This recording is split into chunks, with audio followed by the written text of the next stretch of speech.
Hey Curators. Welcome back for a special episode of the Yarn Curator channel. My name is Naomi. Welcome to my space where I like to talk about all things fiber related, knitting, spinning primarily. Today we are joined by my lovely husband, Mr. Yarn Curator. Hello. And good to be here. Yeah, I remember to introduce him this time. And so today is a little bit different. In my last video, it was my 1-year anniversary of starting this channel. And so I invited all of you lovely people, new and returning viewers, to ask me a question down below in my comments to be entered into a giveaway, which I did not pull the winner for. So I will do that afterwards. Hey you guys, so I totally forgot to pull a giveaway winner and announce that, so I'm just going to cut this in right here in the video and say congratulations to Brenda Bloomfield. You were the one that the YouTube comment picker picked, so shoot me a message over on Instagram or Ravelry with your contact information and I will be getting something into the mail to you shortly. You get any good questions? Oh yeah. Okay. Today we are going to answer those questions. Mr. Yarn Curator joined me because some of the questions were directed towards him. So, okay. So you'll be answering some as well. Real quick, if you'd like to follow me on social media, I am the Yarn Curator on Instagram and House of Cardigans over on Ravelry, if you'd like to be friends over there. And if you're not already a subscriber, just consider hitting that thumbs up and subscribe button so you can stay up to date with all things fiber related here on this space. Thank you for subscribing. Yes, thank you. And without further ado, we will jump right in. I want to say the questions kind of fell broadly into 4 categories. They were kind of fibery related, home, history, and hair. So okay, let's dive in. Let's dive in. So the first one, you could answer this one, is for my hair, do I follow the curly girl method? And the answer is kind of. I've read about the curly girl method in the past, and I do primarily follow the principles of it, of being like sulfate free, petroleum byproduct free for my hair. I've worn my hair curly since I was about 15 or 16 in high school, and yeah, I try and look for products that are curl friendly. I can do a whole separate video if you guys want about products that I like.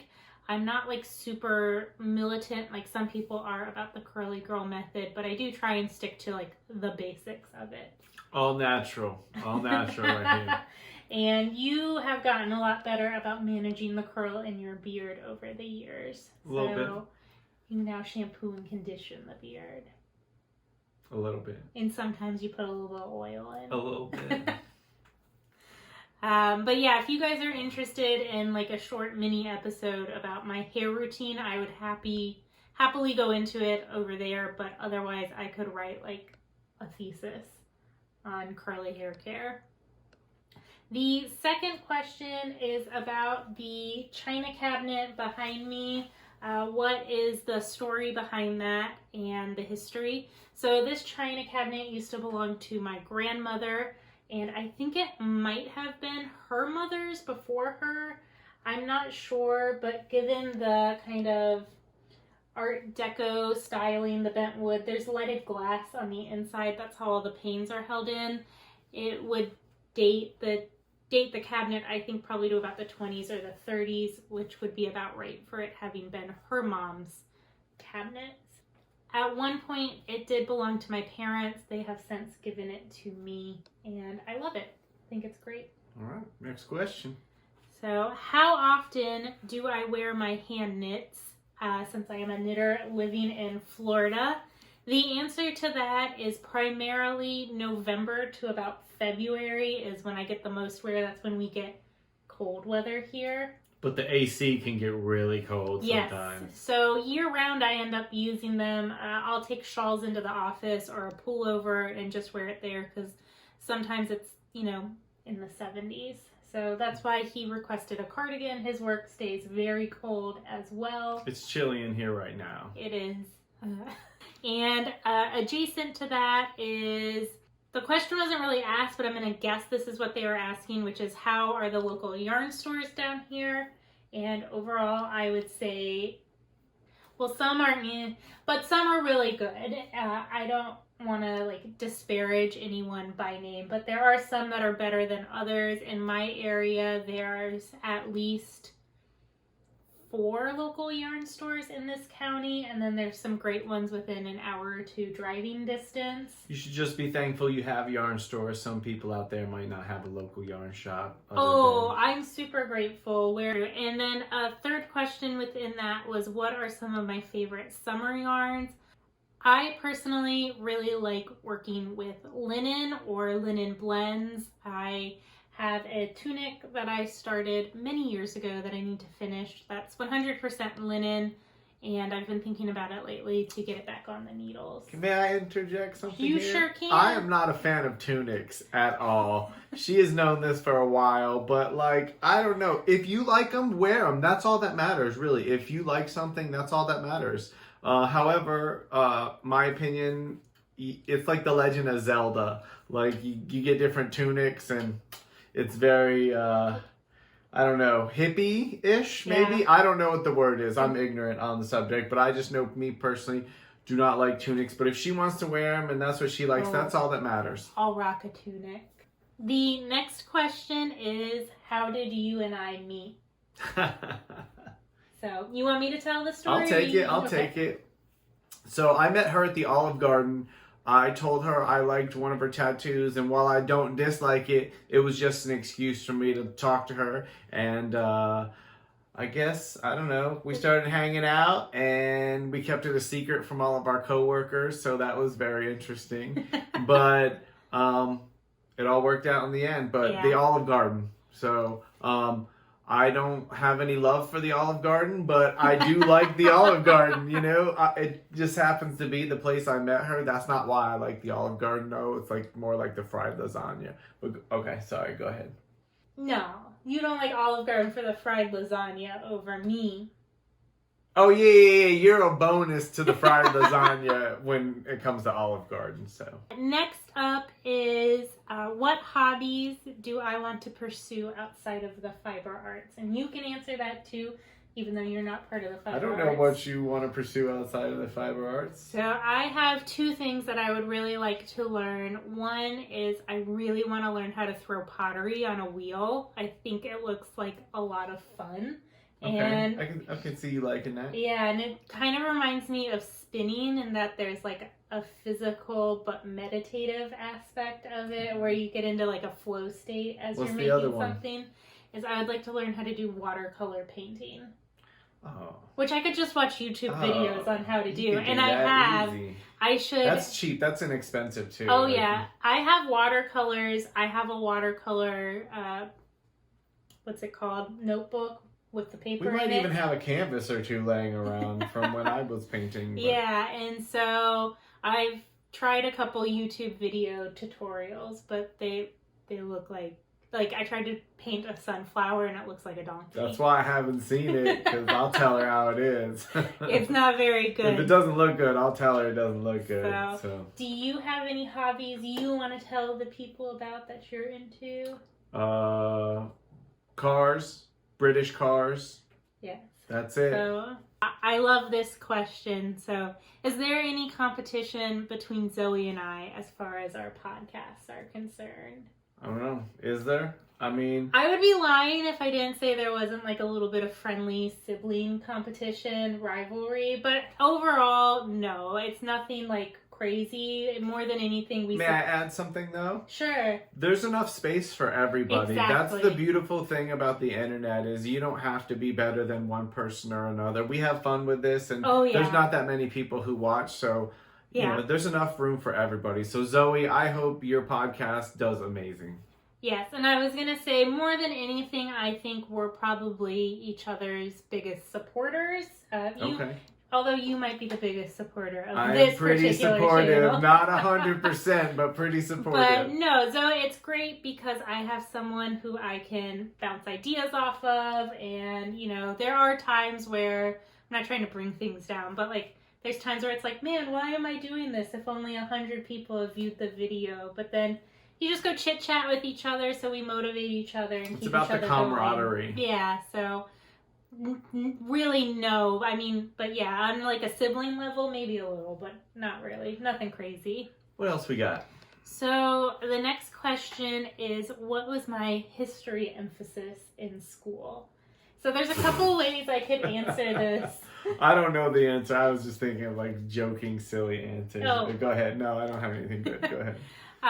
So my bachelor's and master's degrees are in public history, and so in undergrad I specialized in archival management, and in graduate school I really worked on narrowing in and honing my skills in collections management.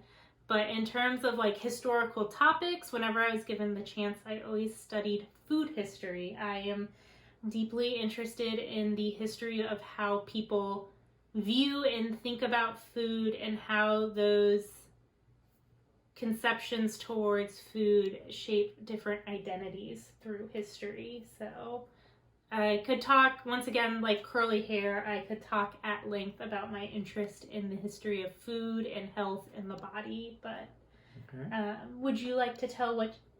I majored in history, and I have a minor in Middle Eastern studies. And I don't use it directly, but I am a public servant, and I meet people from diverse cultures all the time, and I do get to use a little bit of Arabic, and you know, that cross-cultural kind of knowledge and understanding comes in. And just the critical thinking I think you develop in that field is useful in being able to... I got to travel. Yeah, I got to go a lot of places, so it was a nice degree to have. I didn't. I'm so sorry. I know. I should have taken more advantage of it. The next question is for you. Are you ready? Oh. Are you going to do a cooking podcast? No, I just don't have time. One, I don't have time. Two, there's a saturation. Even though there's room for everybody, nobody wants to look at my ugly face and watch me cooking in a wok. You know, I mean, it's that simple. The next question is, did Zoe and I start knitting at the same time, and how old was I when I learned? And the answer to that is, I was about 15 or 16 when I learned, and I taught Zoe how to knit. So our family has learned in reverse. I taught Zoe, Zoe taught my aunt, who then taught her older siblings how to knit up from there. So I don't know how to knit. That's one of the other questions, is when are you going to start knitting? I just don't have time. Look, between being a modern adult and working 40 hours a week and, just trying to cook, clean, do dishes. As a matter of fact, do you hear that? That's the timer for the soup. I'll be right back. So just a little bit more about when I started knitting. Yeah, I was about 15 or 16, and my friend Mindy in our freshman theater class, she used to knit all the time throughout that class, and I used to watch her, and it just made me want to learn.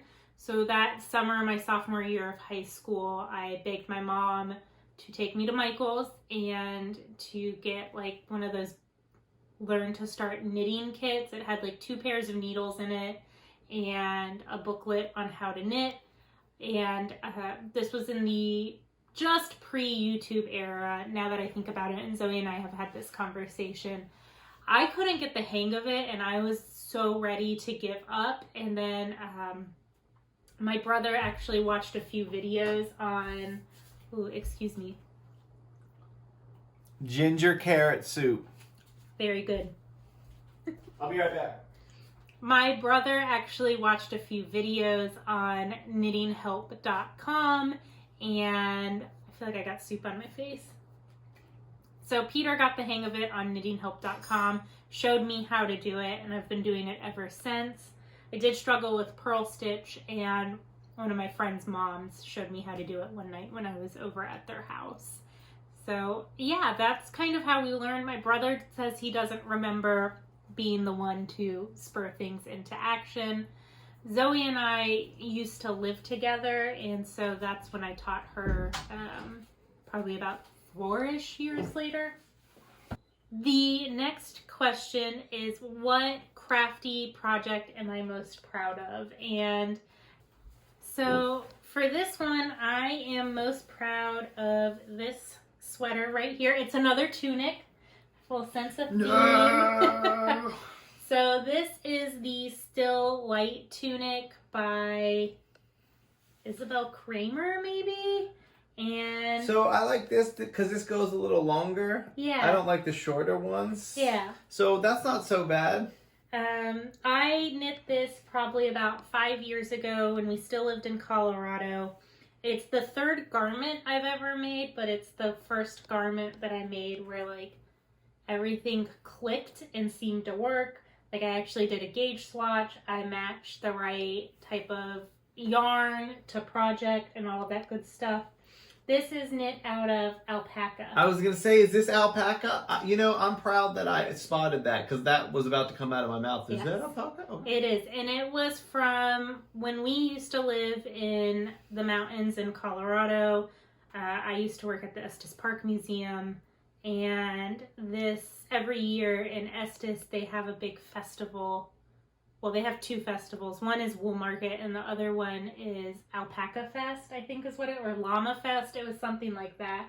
But I picked up this yarn at the Alpaca Festival from a local shepherdess named Chris Switzer, and so I splurged on this yarn at the time. It's one of the first luxury yarns I've ever purchased, and this is what I made, and I'll put in some pictures of it because I'm a little too fluffy to wear it now. It's a little bit small for me, but I will put in some pictures because it's one of my absolute favorite knits. I don't really wear it here in Florida because the alpaca is just way too hot to wear even in our cold months.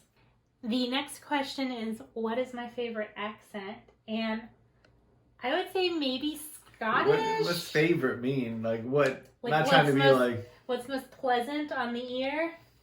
I'd say Scottish. Maybe like nice British. See, as far as like pleasing to the ear, French is pretty nice. I do like French, but I'm thinking of them speaking in English. Oh no, they have their own thing, their own flow to their language, so it's like a nice one to listen to. So. Yeah. So, but yeah, French. Although you do a pretty good Greek accent. I'm not gonna do a Greek accent, but her family, there's this one lady in the family, and she's older. My great aunt. And she's one of a my trip. favorites because everyone's, she's very well known in the family. And she talk like this. Oh, honey. Honey, let me tell you something. And next up on the docket is, have I ever thought about designing a garment? The short answer to that is no. Hell no. No, it seems like it would be too much work. It's a lot of work, and I was going to say, that's what I was going to say because I thought about this the other day, is the slightly longer answer to that is I've gone about as far as thinking into designing a garment as like when I'm casting on and I'm following someone's instructions, thinking I could steal their math and grading for sizes and tweak elements of the design within it, but that's about as far as it's gone because it's just, I don't know, it's something I've never felt compelled to do. So, the next question is from Zoe. You know it's coming. Do you trim your beard? Hell no. This is part of my identity, Zoe. But thanks for asking. The next question is, in my last podcast, I mentioned that I was working on a sweater spin, but I did not name the pattern. And that is the Jupiter Crop by Caitlin Hunter. That's what I'm spinning for. 5-color colorwork sweater. Interesting name. It's named after one of her chickens. What am I wearing? You are wearing the Find Your Fade shawl by Andrea Mowry. And that thing was a labor of love. Not bad, Mal. The next question is, when did I start spinning and what made me decide to learn? So I probably started spinning 4-ish years ago. Would you 2015, winter of 2015. That was when, once again, we used to live in the mountains in Colorado, and we didn't live in like the town proper. We lived out in the boonies. We lived in the mountains, 9,000 feet around. Yeah, but I think it's closer to 8,500, but yeah. Still, we lived just south of Estes in a very small town. It was like population 500, but we probably saw, 6 of our neighbors? Yeah. I'll use the term neighbors loosely. And so, very long winters, not a whole lot to do. And that's when I really started knitting, but I kind of fell hard down I want to learn how to spin, and it was a great way to occupy time. And yeah. And I just want to say that I was working very hard at the time at a resort, and I had got a little bonus from an event I was working, and I bought a Fender acoustic guitar. I used to play guitar, and I kind of put it down for a while, and I bought a guitar, and it was just something I wanted to do over the winter time. It's very long winters. Yeah. And she wasn't gonna she wasn't gonna let me just buy a guitar. She was gonna get something too, and that's when she got her first spinning wheel. That is when I got my first wheel. Yeah, my first wheel was an Ashford Joy 2 double treadle. And piece of junk. It was a piece of junk. No, it was really nice. nice. I don't know what I'm talking about. It was really nice. I used it for probably about 6 months, but then I decided I really wanted my current wheel, which is a Shat flat iron. Beautiful wheel. It just makes a little bit of noise. Has a little chatter to it. Oh, see, he's using technical. That's the only thing I don't like about it. Yeah. And last but not least, which you kind of already answered, which is, when are you going to start knitting? Never. I'm just not smart enough to do it. You are.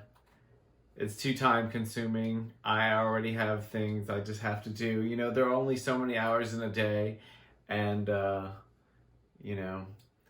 just enjoy the beautiful things that you manage to create, and I get my enjoyment through this aspect of that. And being on here is my contribution to the fiber arts community. So you're welcome. That is it. So until next time, you guys, I hope you stay well, healthy, enjoy whatever you're making. They're missing some good soup. You're going to miss some good ginger carrot soup.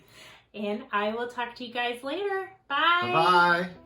I ain't involved in none You of ain't that. know about no yarn I'm trying stores? to keep it rolling. Keep it moving. We only got so much time. I think you just spit on me. And in the age of coronavirus, we might need to be wearing masks.